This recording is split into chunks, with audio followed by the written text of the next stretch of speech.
Olá, Deus te abençoe. Graças a Deus. Sejam muito bem-vindos ao programa Mudança de Vida Hoje. Muito obrigada por estar aí e que Deus abençoe demais você. Sua casa, família, seu dia, sua quarta-feira, que seja maravilhosa e será. Em nome de Jesus. Levante-se com fé, focado em Deus. Foca Deus. Para e dê atenção à voz do Espírito. O que o Senhor está falando? Relembre o passado para mim.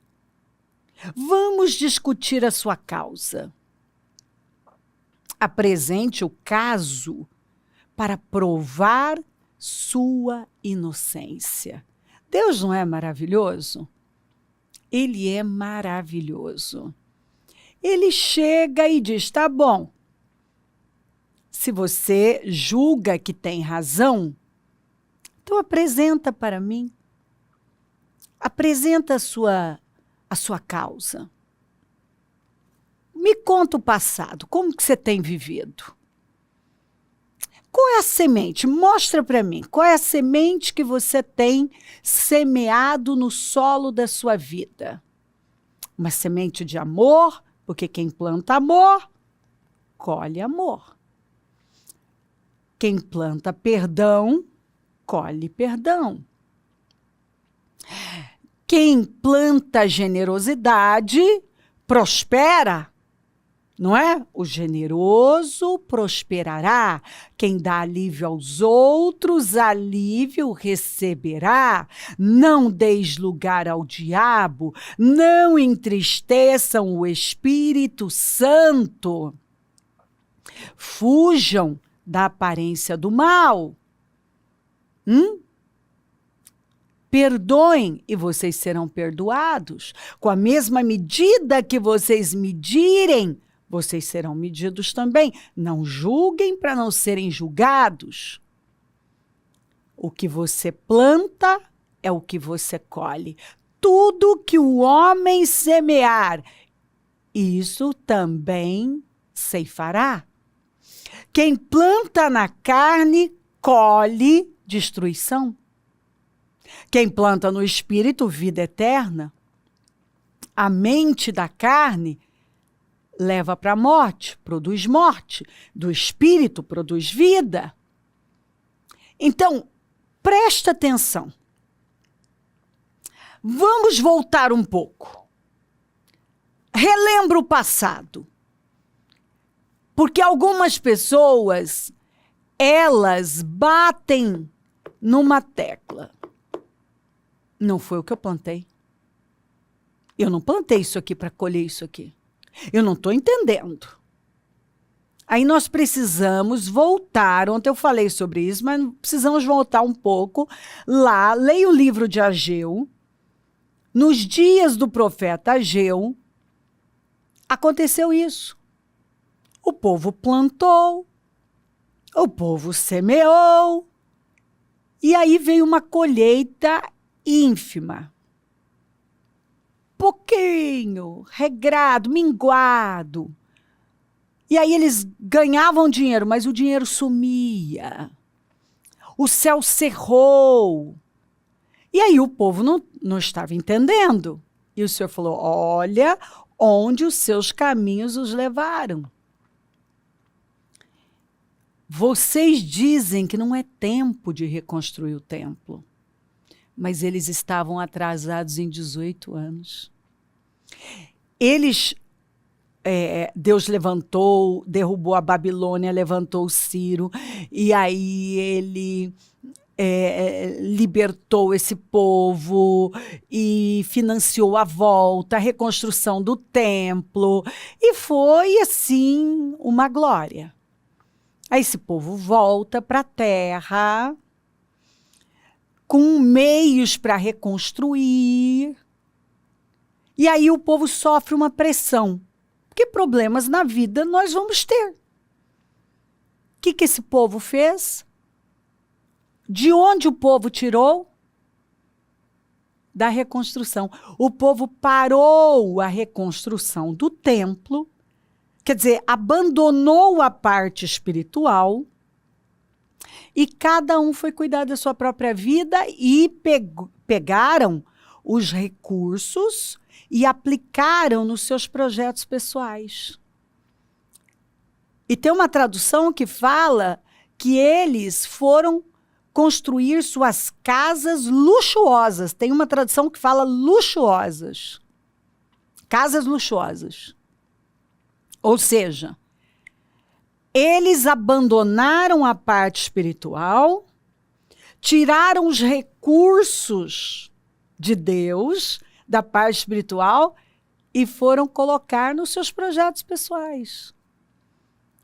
E eles construíram? Construíram, porque a Bíblia não fala que você não vai construir.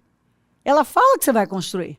O próprio Senhor Jesus falou que uma construção na rocha resiste a qualquer vendaval, mas uma construção na areia não aguenta um ventinho.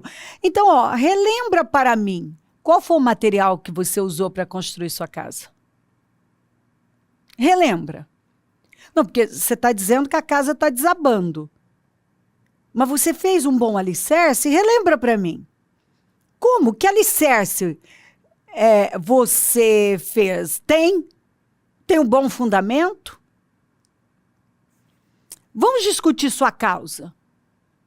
Mostra para mim aqui, qual o material que você usou na construção da sua casa, para fazer o alicerce da sua casa? Apresente o caso para provar sua inocência. Prova para mim que você usou o melhor material, que você não economizou na fundação, que você colocou o melhor. Porque não adianta reclamar que a casa está afundando. Ué, se eu não fiz um bom alicerce, ela vai afundar mesmo. Que ela não está aguentando. Se eu não coloquei bons materiais e não fiz um bom alicerce, eu vou ter problemas. E o Senhor é tão bondoso que ele chega e diz, tá bom, apresenta as tuas razões. Ezequias, quando recebeu a notícia de que ele ia morrer, ele não tinha força para se levantar. Então ele virou para o canto e falou com Deus. E a Bíblia diz que o Senhor o respondeu de imediato. E mudou completamente a vida dele. Ele teve resposta. A vida dele foi transformada. Então, se eu tenho razão, mostra para ele. O pessoal dos dias de Ageu não tinha. Aquele pessoal não tinha razão. Eles abandonaram a reconstrução do templo, ou seja, Deus não era a prioridade deles. Facilmente Deus deixou de ser a prioridade. Eles pegaram os recursos e foram usar nas questões deles lá, nos projetos deles, e abandonaram o projeto de Deus.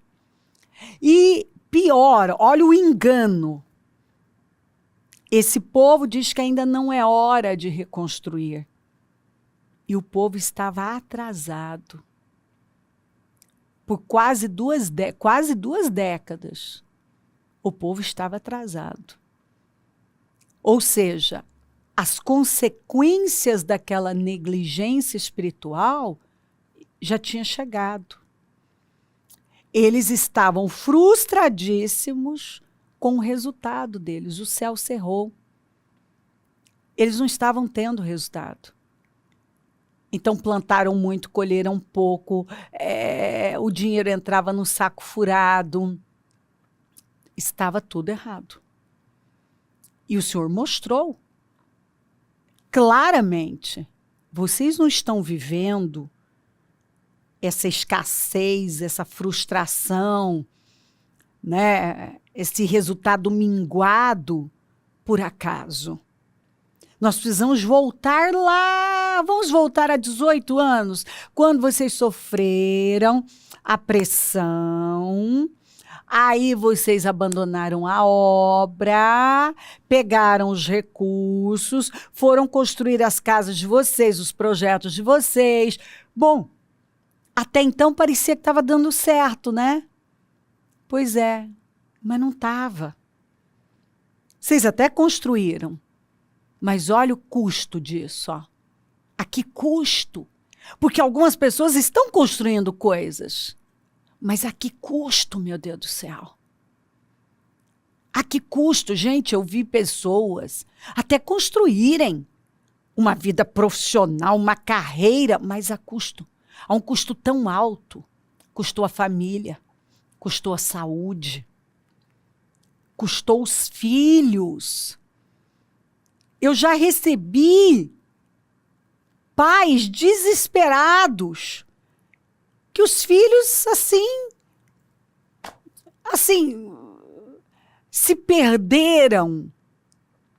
Eles perderam os filhos.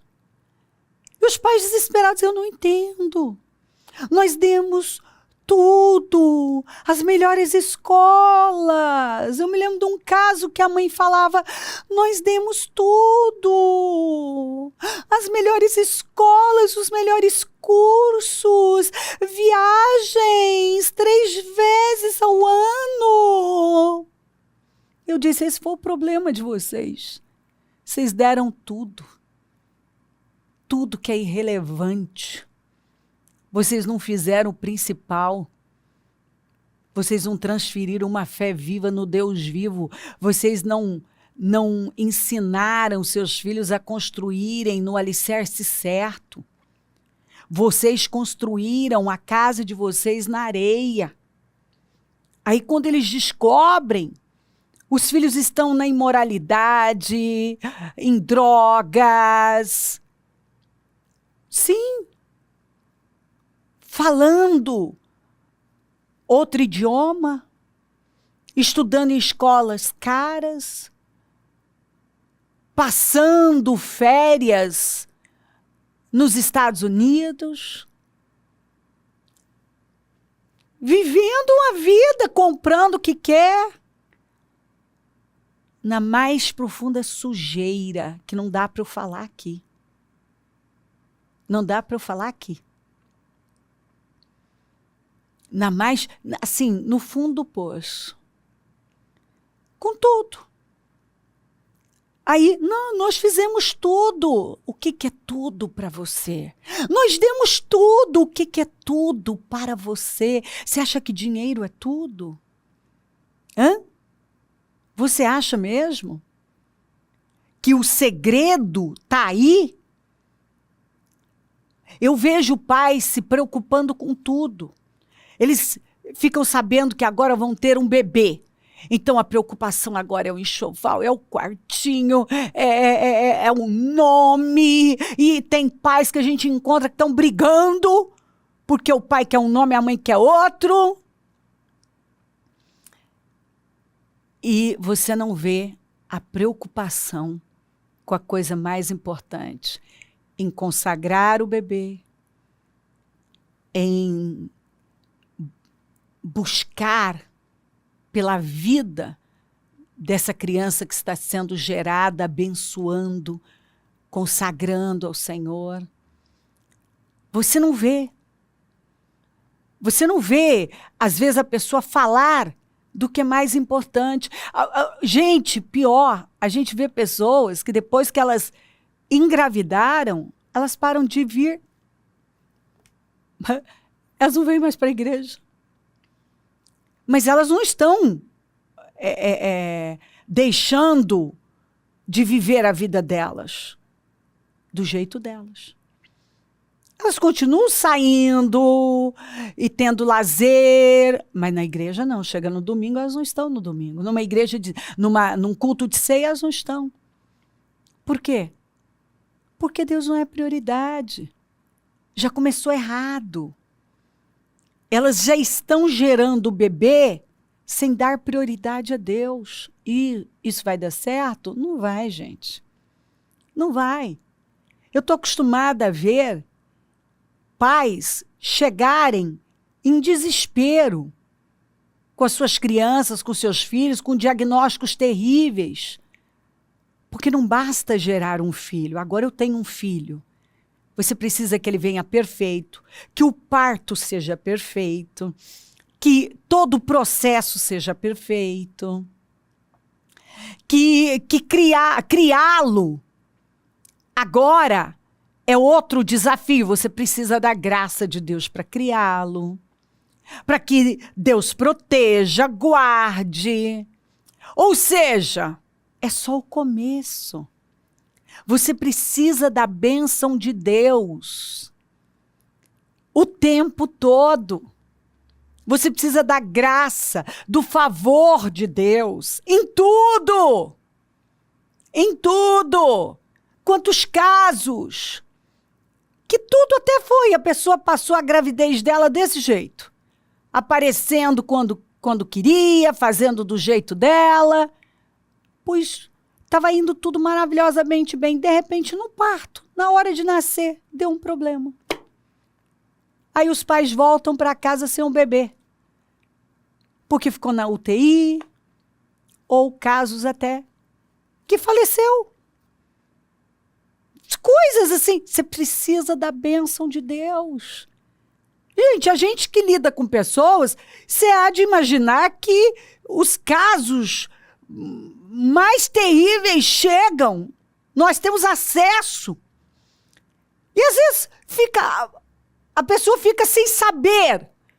Nem o médico sabe explicar o que aconteceu. Mas nós que lidamos com o mundo espiritual sabemos. Faltou a graça de Deus ali. Faltou a bênção de Deus ali. Deus não foi a prioridade. Se preocuparam com tudo, menos em buscar Deus, em atrair a presença de Deus, a bênção de Deus. Casar. Gente, as pessoas casam, casamentos lindos. E quantos casos que na lua de mel as coisas já começam a não funcionar bem.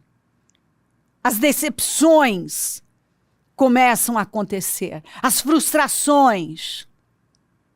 Por quê? Porque não basta casar. Você precisa da bênção de Deus. Quantas pessoas que compraram o apartamento dos sonhos, a casa dos sonhos, e não tinham paz. O que fica evidente que não basta você comprar e decorar da maneira mais linda. Você precisa de Deus ali, da bênção de Deus, da paz que excede todo o entendimento. Nós precisamos de Deus, da bênção de Deus. E tem gente que parece que não entende isso. Relembra o passado para mim. Vamos discutir a sua causa. Apresente o caso para provar sua inocência. Por favor, para e reflita. Quais as sementes que você tem lançado no solo da sua vida? Porque se você está vivendo uma situação, uma vida que você não gosta, você não chegou aí do nada. Gente, preste atenção. Você não chega num determinado resultado do nada. Para você ter sucesso, há um investimento. Para você ter derrota, também há um investimento. As pessoas investem na derrota delas. E elas não veem isso.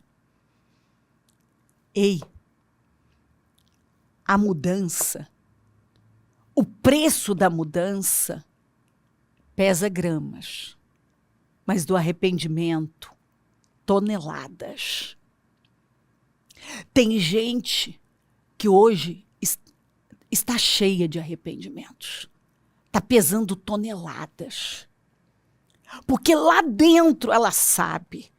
das suas negligências, e maldito aquele que negligencia a obra do Senhor. Ó, maldito.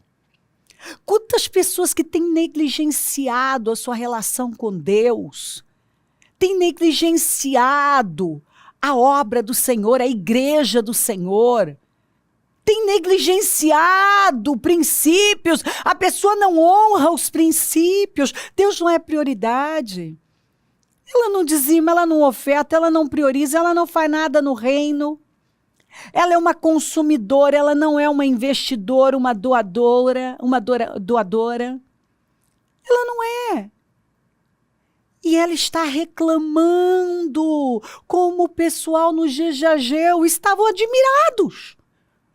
Por que nós estamos tendo esse resultado? Aí o Senhor mostrou, vocês abandonaram a minha casa. Vocês abandonaram o meu templo. Vocês foram cuidar das coisas de vocês e simplesmente abandonaram. Algumas pessoas, elas têm negligenciado a fé, a vida espiritual. E elas estão perguntando por que elas estão tão frustradas, chateadas. É como Salomão. Ele saiu do propósito e depois estava lá. É um grande vazio, nada faz sentido, é uma grande inutilidade, é correr atrás do vento. Bom, mas por quê que ele chegou nessa amargura toda? Por quê? Ele já não tinha o mesmo coração. Aquele coração que pediu sabedoria para cuidar das coisas de Deus. Deus não era mais a prioridade dele, ele era a sua prioridade. Mas ele termina Eclesiastes dizendo que depois que ele tinha experimentado tudo, como ninguém, a conclusão é: tema Deus. Porque é o essencial para a vida de uma pessoa. Tema Deus. Por favor, para. Talvez você não está vendo e Deus está aqui lutando para mostrar que você tem reclamado, meu ano, de novo, mais um ano, esse ano tem sido horrível. Para quem? Toda vez que alguém fala assim, esse ano tem sido terrível, não vejo a hora deste ano acabar. Não vejo a hora do ano acabar. Para quê? Se nada mudar, nada mudará. Não é o ano novo é você, o ano novo sou eu. Eu faço o meu ano. Eu posso tomar posse da palavra e me alinhar com ela. Ou eu posso passar por cima dela, ignorar, não aproveitar os portais. O ano novo sou eu. O ano novo é você. Se nada mudar, nada mudará. Um ano novo, com as mesmas atitudes, as mesmas sementes, é um ano novo com as velhas frustrações, decepções e problemas. Então o Senhor está aqui dizendo para algumas pessoas, relembra o passado, quais sementes que você tem semeado, quais as escolhas que você tem feito. Apresenta a sua causa, você tem o que me apresentar? Apresenta. Quer dizer, ele está dizendo, apresenta a sua semeadura, sua fidelidade, sua integridade. Apresenta o seu estilo de vida para mim. Me conta, senta aqui. E me conta como você tem vivido a sua vida. Como que você chegou neste lugar em que você está agora, que você não gosta? Como é que você chegou? Porque você não chegou do nada. Não chegou do nada. Você não chega num lugar de vitória do nada e nem num lugar de derrota do nada. Milagres são provocados, vitórias são provocadas e derrotas também. Então, por favor, ouça a voz do Espírito. Ele está falando com você. Ele está aqui colocando luz. Ele quer que você pare e pense. Para de correria. Para de ir para lá e para cá. Com essa ideia de que uma hora as coisas se acertam. Não, se nada mudar, nada mudará. Muda a fé, muda a visão, muda o espírito, os resultados mudam. A vida é feita de escolhas. Por isso que o Senhor disse, coloco diante de você o bem e o mal, a bênção e a maldição, a vida e a morte. Escolham a vida, para que vocês e seus filhos vivam. E ele disse, eu sou a vida. Me escolham. Se voltem para mim. Gente, eu encontro pessoas amarguradas como Caim. Elas passam uma vida dando o resto para Deus, dando as sobras para Deus, fazendo do jeito delas. Aí quando elas veem um Abel vencendo e Deus derramando graça, favor, elas ficam com inveja, com ciúme. Mas elas não querem fazer o que o Abel está fazendo. E aí Deus está falando, escuta, se você fizer direito, você também vai receber. Não. A dureza está lá. A pessoa, ao invés de se curvar diante de Deus, ela endurece mais. Ela dá lugar ao orgulho, à arrogância. Para. Em nome de Jesus. Mostra para Deus. E se você está vendo que, na verdade, você não semeou uma boa semente, que as suas escolhas não foram alinhadas com Deus, que você não tem priorizado o Senhor, então simplesmente faça uma risca no chão e para. E se volta para Deus agora. Busque a Deus em primeiro lugar e todas as coisas que você precisa serão acrescentadas. Se crer, desejar, quiser orar comigo, prepara algo que queira que receba a oração. Eu volto já para orarmos.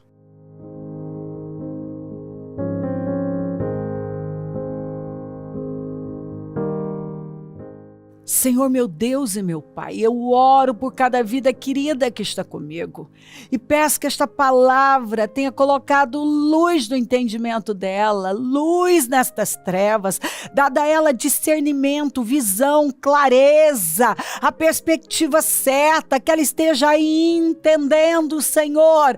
A vida é feita de escolhas. Tem gente que tem plantado vento e está perguntando por que da tempestade. Como está escrito, vocês plantam vento e colhem tempestades. Passa do teu sangue sobre cada um que ora comigo agora. E ajuda o teu povo a ver, Senhor. Tira as escamas, tira o argueiro, Senhor. Tira as vendas, tira o agravo dos ouvidos. Abençoa lares e famílias, todos que enviaram seus pedidos para oração. Eu consagro tudo e tomo posse de discernimento, de visão. Eu abençoo os meus amigos e companheiros semeadores. Eu profetizo abundância na vida destes fiéis. E onde esse programa estiver chegando, que o discernimento faça parte da vida do teu povo, clareza, que eu deixe pessoas aqui, Senhor, com uma consciência viva da verdade e com decisões firmes tomadas. Peço a tua bênção, dou a minha bênção e agradeço demais por tudo. Amém. Amém, amém. Graças a Deus. O número do Disque Vida é 3296-9449. Rua Taquari, 995 na Moca. É onde nós estamos. Hoje, Casa Firme, esse trabalho incrível, poderosíssimo, único. Estamos aqui, é um prazer servir. E se o Senhor não voltar, vou continuar falando de vida e mudança de vida. Bom dia. Amém.